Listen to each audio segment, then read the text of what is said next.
کہتے ہیں کوئی شخص ذاتی مفاد کے لیے کسی ایک مخصوص سیاسی ایجنڈے کو پروان نہیں چڑھاتا ہے تو فوج کا خود احتسابی کا عمل حرکت میں آتا ہے۔ بلوچستان میں دہشت گردوں سے آہنی ہاتھوں سے نمٹیں گے۔ انہوں نے کہا کہ دہشت گردی کروانے والوں سے نمٹا جائے گا۔ مزید انہوں نے کہا کہ بلوچستان پاکستان کی جان آن اور شان ہے۔ اسی حوالے سے مزید بات کریں گے، سینئر تجزیہ کار محمود شام ہمارے ساتھ موجود ہے۔ محمود شام صاحب، بہت شکریہ آپ کے وقت کا۔ D G I S P R کی جانب سے پریس کانفرنس کی گئی، کیا کہیں گے آپ؟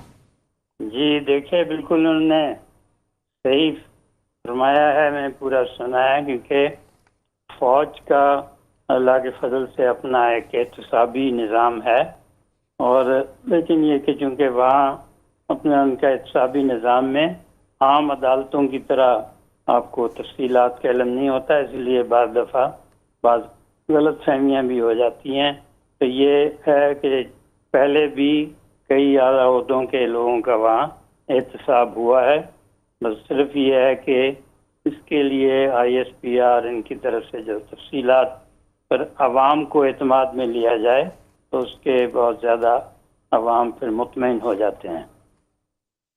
جی ٹھیک ہے محمود شام صاحب، یہ بھی کہیے گا کہ D G I S P R کی جانب سے کہا گیا کہ فوج کا جو ہے کوئی ایجنڈا نہیں ہے اور پاک فوج کسی سیاسی جماعت کی مخالف ہے اور نہ ہی طرفدار ہے، اور انہوں نے واضح کیا کہ فوج کا جو حکومت کے ساتھ تعلق ہے وہ پیشہ ورانہ اور سرکاری تعلق ہوتا ہے۔ تو اس بیان کو آپ کیا سمجھتے ہیں کہ دیگر سیاسی جماعتوں کے لیے کتنا اہم پیغام ہوگا یہ؟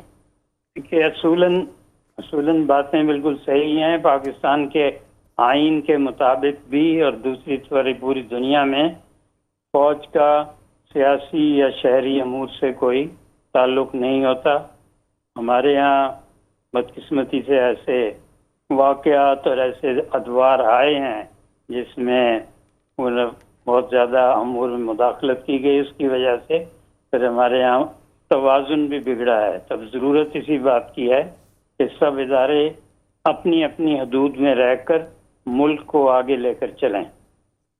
ٹھیک ہے، سینئر تجزیہ کار محمود شام صاحب ہمارے ساتھ موجود تھے، بہت شکریہ آپ کا۔ ایک مرتبہ پھر سے اپنے ناظرین کو بتائیں کہ D G I S P R lieutenant general Ahmed Sharif Chaudhry press conference کر رہے تھے اور انہوں نے کہا کہ 8 ماہ میں دہشت گردوں اور سہولت کاروں کے خلاف 32,173 انٹیلیجنس بیسڈ آپریشنز کیے گئے۔ لیفٹیننٹ جنرل ریٹائرڈ فیض حمید کے خلاف ٹاپ سٹی کیس میں درخواست وزارت دفاع کے ذریعے موصول ہوئی۔